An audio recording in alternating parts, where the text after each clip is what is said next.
നമസ്കാരം. CPM-ന്റെ ഉറച്ച കോട്ടയാണ് കണ്ണൂർ.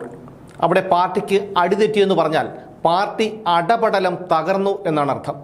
ഭരണവിരുദ്ധ വികാരമല്ല കണ്ണൂരിലെ തോൽവിയിൽ പ്രതിഫലിച്ചത്, മറിച്ച് പിണറായി വിജയനും MP ഗോവിന്ദനും മധുസൂദനനും ഉൾപ്പെടെയുള്ള നേതാക്കൾക്കെതിരെയുള്ള വികാരമാണ്.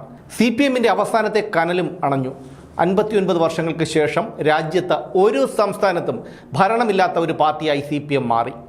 അതിലും വലിയൊരു തിരിച്ചടിയാണ് പാർട്ടിയുടെ ശക്തി കേന്ദ്രമായ പാർട്ടി രൂപീകരിക്കപ്പെട്ട കണ്ണൂരിൽ പാർട്ടിക്കുണ്ടായ ദുരവസ്ഥ. ദയനീയവും നാണം കെട്ടതുമായ തോൽവി സംസ്ഥാനത്ത് കണ്ണൂർ ഒഴികെയുള്ള മറ്റെല്ലാ മണ്ഡലങ്ങളിലും പ്രതിഫലിച്ചത് ഭരണവിരുദ്ധ വികാരമായിരുന്നെങ്കിൽ കണ്ണൂരിൽ തോൽവിയിലേക്ക് പാർട്ടിയെ എത്തിച്ചത് മുതിർന്ന നേതാക്കൾ ഉൾപ്പെടെ ഒരു വിഭാഗം പാർട്ടിയോട് ഇടഞ്ഞതാണ്. മൂന്നാം വട്ടം ഭരണം വേണ്ടെന്ന് പാർട്ടി പ്രവർത്തകർ തന്നെ തീരുമാനിച്ചു. പിണറായി വിജയന്റെ മണ്ഡലമായ ധർമ്മടത്ത് അദ്ദേഹത്തിന് നല്ല രീതിയിൽ വിയർക്കേണ്ടി വന്നു. നേതാക്കൾ തമ്മിലുള്ള ഭിന്നതയും അതിനുശേഷമുള്ള ആരോപണങ്ങളും അണികൾക്കുണ്ടായ വിശ്വാസക്കുറവുമെല്ലാമാണ് പാർട്ടി കോട്ടയായ കണ്ണൂരിനെ തകർത്തെറിഞ്ഞത്. പ്രത്യക്ഷത്തിൽ കണ്ണൂരിലെ പാർട്ടി നേതാക്കളെല്ലാം ഒറ്റക്കെട്ടാണ്. പക്ഷേ യഥാർത്ഥത്തിൽ അവർ തമ്മിൽ വ്യക്തിപരമായി അകൽച്ചയിലുമാണ്. ഇക്കാര്യം അണികൾക്കും അറിയാം. അത് അങ്ങാടിപ്പാട്ടാണ്. നേതാക്കളുടെ നിലപാടുകൾക്കനുസരിച്ച് കണ്ണൂരിലെ ഗ്രൂപ്പ് സമവാക്യങ്ങളും മാറിക്കൊണ്ടേയിരുന്നു. P. ജയരാജനും EP ജയരാജനും അടക്കമുള്ള മുതിർന്ന നേതാക്കൾ പിണറായി വിജയനുമായി അകന്നു. MP ഗോവിന്ദനെ പാർട്ടി സെക്രട്ടറിയാക്കിയതോടെ ഈ അകൽച്ച കൂടുകയും ചെയ്തു. പാർട്ടിയിൽ അപൂർവമായി കാണപ്പെടുന്ന സൗമ്യ മുഖങ്ങളിൽ ഒന്നായിരുന്നു കോടിയേരി ബാലകൃഷ്ണൻ്റേത്.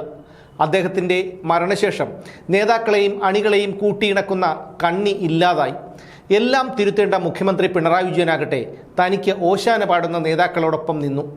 പാർട്ടി നിലപാടുകളെ അണികൾ തള്ളിക്കളയുന്ന കാഴ്ചയാണ് തളിപ്പറമ്പിൽ PK ശ്യാമള തോറ്റതിലൂടെ നമ്മൾ കണ്ടത്. 3 തവണ MLA ആയ MP ഗോവിന്ദൻ്റെ ഭാര്യയെ സ്ഥാനാർത്ഥിയാക്കിയാൽ അണികൾക്ക് എതിർപ്പുണ്ടാകില്ലേ എന്ന ന്യായമായ ചോദ്യമാണ് TK ഗോവിന്ദൻ പാർട്ടി കമ്മിറ്റിയിൽ ചോദിച്ചത്. പാർട്ടിക്ക് വലിയ സംഘടനാ സംവിധാനമുള്ള തളിപ്പറമ്പിൽ മറിച്ചൊന്നും സംഭവിക്കില്ല എന്നായിരുന്നു പാർട്ടി നേതൃത്വത്തിൻ്റെ കണക്കുകൂട്ടൽ. പക്ഷേ ആ കണക്കുകൂട്ടലാണ് തകർന്നു തരിപ്പണമായത്. TK ഗോവിന്ദൻ പാർട്ടിയിൽ നിന്നിറങ്ങിപ്പോയതോടെ ഒരു വിഭാഗം അണികളും പാർട്ടി വിട്ടു. പയ്യന്നൂരിൽ കലാപമുണ്ടാക്കിയത് MLA മധുസൂദനൻ തട്ടിയ രക്തസാക്ഷി ഫണ്ടാണ്. മധുസൂദനന് എതിരെയായിരുന്നു V. കുഞ്ഞികൃഷ്ണൻ ഫണ്ട് മുക്കൽ ആരോപണം ഉന്നയിച്ചത്. എന്നാൽ കുറ്റക്കാരനായി മധുസൂദനനെ സംരക്ഷിക്കുന്ന നിലപാടാണ് പാർട്ടി സ്വീകരിച്ചത്. സംഘടനാ നേതൃത്വത്തിലുണ്ടായിരുന്ന വിശ്വാസം അവിടെയും പിഴച്ചു.